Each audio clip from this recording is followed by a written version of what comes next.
Hey, this is the Headset Historian. So you might notice today that I've got a bit of a different setup. So the last video, the camera angles were pretty ridiculous.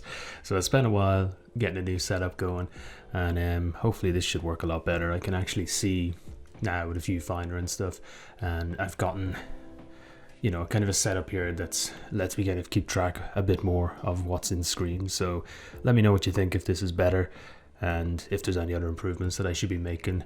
For example, perhaps this background or this mat is maybe too busy. So let's get right into it.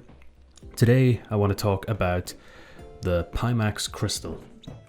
So this is a headset that I'm sure a lot of you probably know quite well, and I also have a bit of a history with this headset myself. This is actually the fourth Pimax Crystal that I've had. So to briefly explain that, I was in the beta testing program and I bought my own Pimax Crystal back then, but I got early access to it thanks to being in the beta testing program. So that would have been, I think I got my original one in April, so that's quite a while ago now, I guess maybe 8 months ago. And what ended up happening was the first one was a pre-production unit, so I had to send that one back to get a retail unit. The second one I got, unfortunately, was dead in arrival. There was something wrong with it, it wouldn't work. So got that sorted, got that ARA made, and then I got the third one, which was perfect. That worked really well. Follow on a couple of months later, I ended up, for financial reasons in personal life, I ended up having to sell the Crystal, just bills and whatnot. Then this Pimax Crystal is now the fourth one that I've received, and I got this one about a week ago. This one was a loaner unit from Pimax, so I'm going to develop some software for it, or that's the plan at least, and a few other things. So because of that, I got a loaner unit for 3 months and see what happens there. So I wanted to give just a disclaimer on that. This isn't the unit that I paid for, but it's also not a unit that I'm keeping. So thanks to Pimax for sending it out. But yeah, I will be sending it back. So I'll try to be as honest and unbiased as I can. But of course, whenever something gets sent out, there's always goodwill there, so just keep that in mind, that it's impossible for someone to be totally unbiased. So when people say like, oh, you can trust my opinions completely unbiased, that's just not how human psychology works. So just to be completely clear, I will have probably some amount of goodwill towards Pimax as a result of this, so I'll try not to let it skew my thoughts, but yeah, the disclaimer should be there. You'll also notice that I've modified this headset. Viewers of the channel will know that the Quest Pro style open design for a headset is something that I really, really like. It's pretty much what I want every headset to be going forward. Even if I got something like the Big Screen Beyond, I have a strong feeling that I would end up modifying it. I'll do a video about this in a wee while, but I made this design myself. You can see this is actually the facial cushion that comes. There's two facial cushions come in the box with the Pimax Crystal. So this is the larger forehead one, so I just simply cut off those parts, and then I 3D printed this adapter that you can see it clips in quite well in here. It's actually very, very sturdy, like I can lift a headset by it no problem, and it reaches into a few of the different points of contact within here, so it's not all putting pressure on one part. So I think it should be quite secure and it should be quite safe to use, but I need to test it a bit more before I put the files out publicly. But I will be putting the files out publicly for free for people to use. So this video, I'm going to try to keep it brief. It's essentially a second impressions, and what I wanted to talk about was just a few things that have changed since I last used the headset, which is about a 3-month gap. And one of the biggest issues with Pimax, one of the things they're most notoriously famous for is their software being buggy and being unreliable. And when I originally got the Crystal, full disclaimer, that was prior to public launch, so that was a beta testing situation, so it's expected that it would be kind of rough around the edges. But when I got that, the software, it was better, I would say, than, for example, the AKX, particularly the 2076 120 Hz AKX. I found the software to be more reliable than that. 5K Super, for example, the software was quite reliable for it. I never had any issues. It just seemed to be when you had a higher bandwidth headset like the AKX, particularly the 120 Hz model, you kind of ran into more issues there. So I would say Originally this was more reliable, but I still did keep running into problems, you know, for example having to switch USB ports and having to switch display port and having to bypass this adapter, and there was a few things like that. It was never anything deal breaking, you know, there was never any point where I couldn't use the headset. It was just that kind of added friction where the initial time you got to turn it on in a day, you've got to deal with about 15 minutes of fapping about. Thankfully that's gone. I can say now that this has matured a lot more than I expected, to be honest. I plugged this in and it just worked, really. Like, it actually was pretty much plug and play for me. Now, I am one of the lucky people that seems to have a more compatible PC than most. For example, there is an audio latency issue that they've tried to address in the latest firmware, where there's a switch between having higher audio quality or having lower audio latency. I'm one of the people that has never had audio latency, so it seems to be a PC compatibility thing, because I've had 4 different crystals and I've tried 4 of them on my PC. The one that was dead on arrival, that second one I talked about, was working briefly for a period but then stopped again. Out of all those headsets, I've never had audio latency issues, but other people obviously have. From informal questioning and looking about, I would wager about half of people seem to have had the audio latency issue, so it's a very significant issue. It's very likely that you would be affected by it. The fix seems to be that the lower latency audio option essentially removes any post-processing, and when the post-processing is turned on, you know, when you have the higher audio quality, I believe personally, and other people seem to think the same, that the DMAS audio on this is actually superior to the audio on the Index. Not by a huge margin, but I feel like the bass is better on this. The bass on the Index is, you know, it's a bit kind of muddy, I suppose. These are actually the same drivers, so it is the same speakers, but I guess having that XR2 and being able to run audio processing that way, maybe that gives a big benefit. I'm not sure.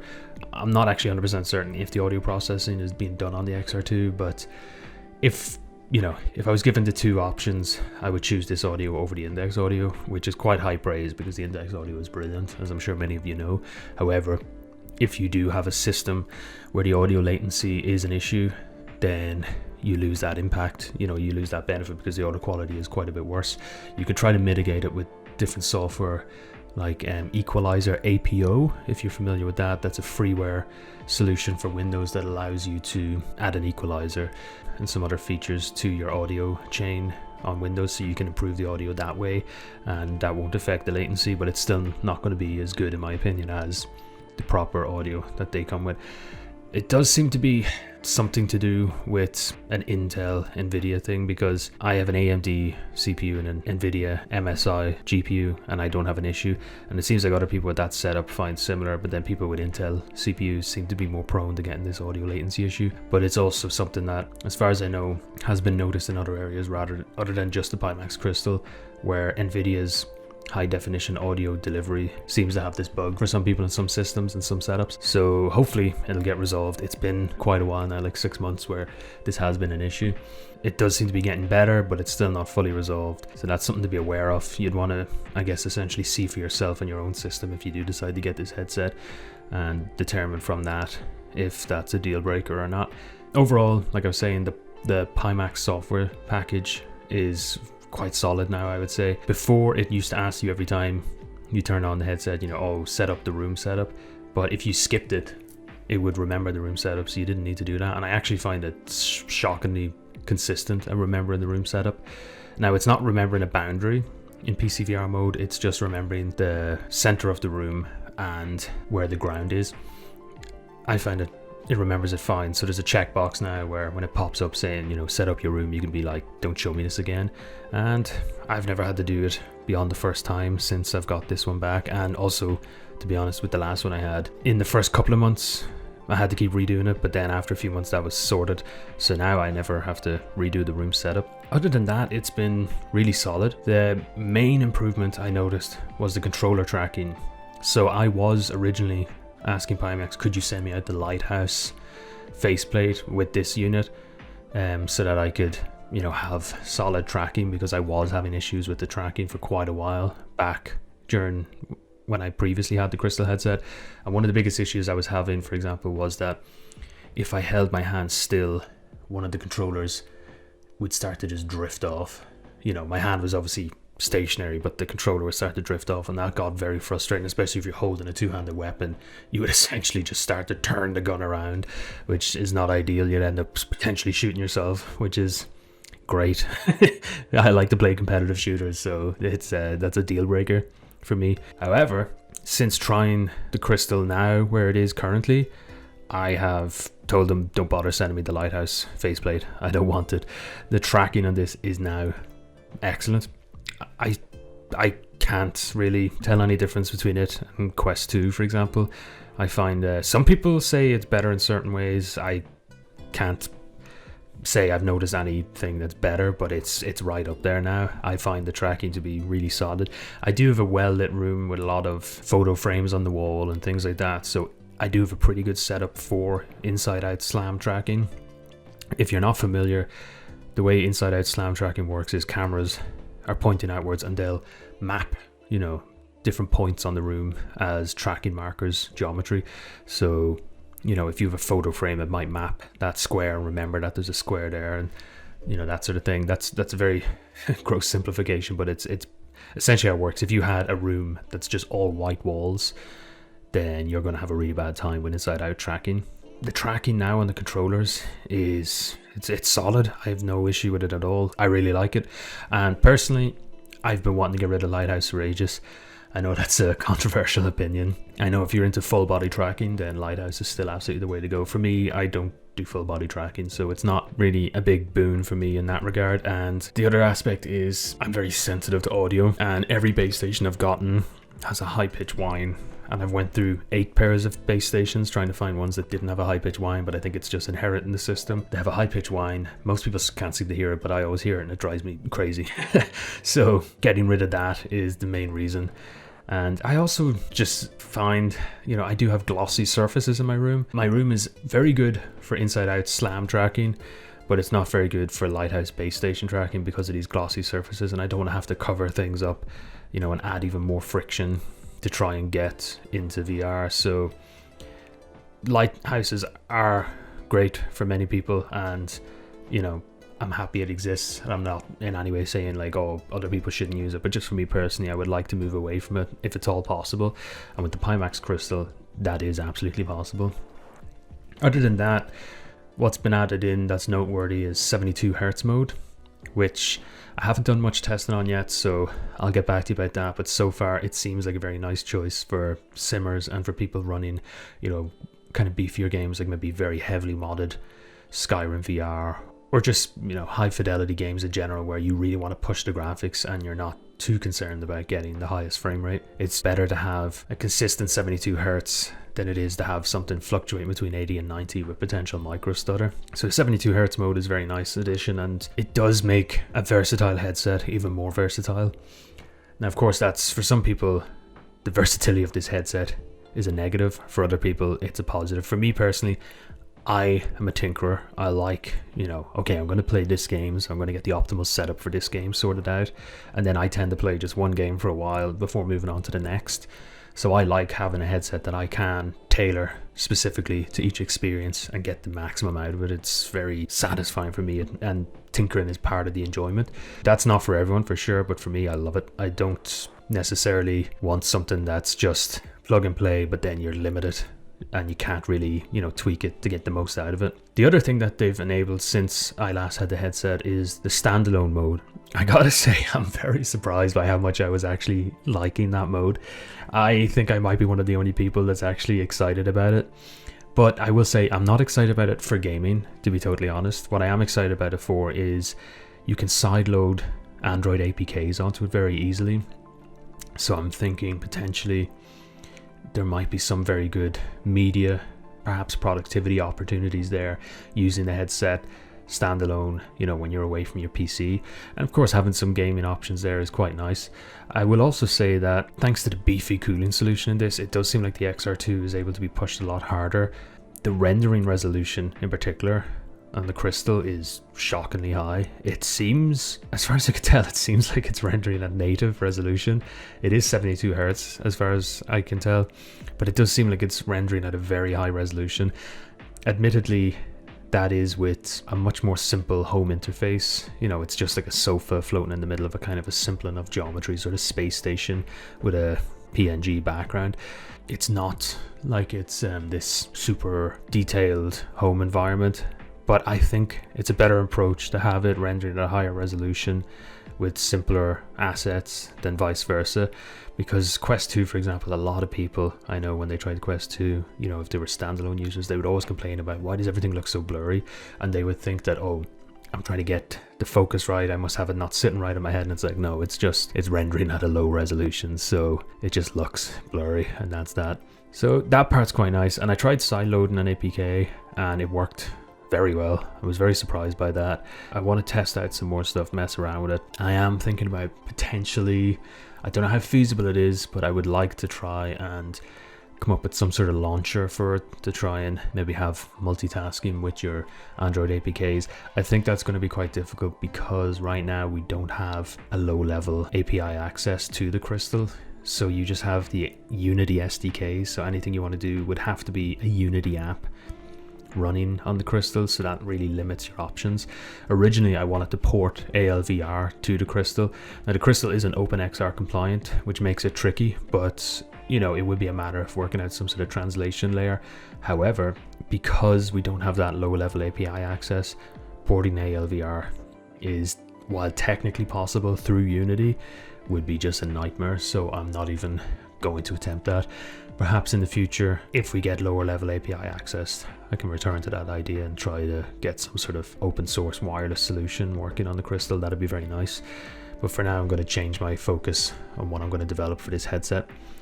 But yeah, I just wanted to try and give a brief, although my videos are never brief, I'm always rambling, so I hope that doesn't bother people too much. I guess it's just the style that I'm going for here. Second impressions on the Crystal after being someone that used it for about 4 months and then had a few months gap in between. I gotta say, this headset has actually matured very well, and I think it's probably the most underrated headset on the market right now, in my opinion. Some of that's because of Pimax's reputation, and some of it's because the bulk and weight is a deal breaker for many people, and also the price. You know, you have something like the Quest 3. While this is on a completely different level in terms of visuals and clarity, you do have an incredibly great headset for a third of the price. It's tough. It's a tough place to be in the market, but I think this is a great headset. The clarity is unmatched. It is really good. The only negative I have about the headset now, honestly, is the comfort. It's the bulk and the weight. And Pimax are coming out with a new head strap design. It clips in here and here, and it goes over the top and allows you to ratchet down onto the top of your head. So I'm hoping that will improve comfort. And I'm also working on, you know, this design that I showed you here briefly, the Quest Pro style design. Now this so far has been significantly more comfortable for me. I also added a back weight and a rear head pad. It's significantly more comfortable, but the inertia is a problem. So I need to figure out what I'm going to do about the inertia. I might add in some padding that kind of rests more on the side of the head just to keep it a bit more steady. That's something I'll have to work on, trying to figure out what I can do about the inertia. Honestly, the comfort is now the only thing holding me back with the Crystal. I think it's a really, really good headset. I'm finding it very solid now, very enjoyable to use. I kind of don't want to send it back now, but I can't afford to buy it, so that's the other aspect of it too. If money was no issue, I would 100% have this headset and be using it regularly. So maybe down the line, if there's a big sale going or something like that, or just, you know, in the new year's finances kind of become more reasonable again, hopefully, then maybe I'll get one again. So I'm gonna do a few videos coming up involving the Pimax Crystal. I'm gonna do another review that's more in depth and kind of, because this is still very much an evolving product, I think doing reviews kind of as time goes on, kind of where it's at currently, is not a bad idea. If you have any questions, if there's anything you'd like me to cover in particular about the Crystal, please do let me know. I'll make a video about this Quest Pro style adapter in the near future, and when I do, I'll also release the files for people to download and print themselves. So yeah, hope that was an enjoyable video, and I hope the video setup now is better. You can see everything a lot clearer. Yeah, so thanks for watching and take care.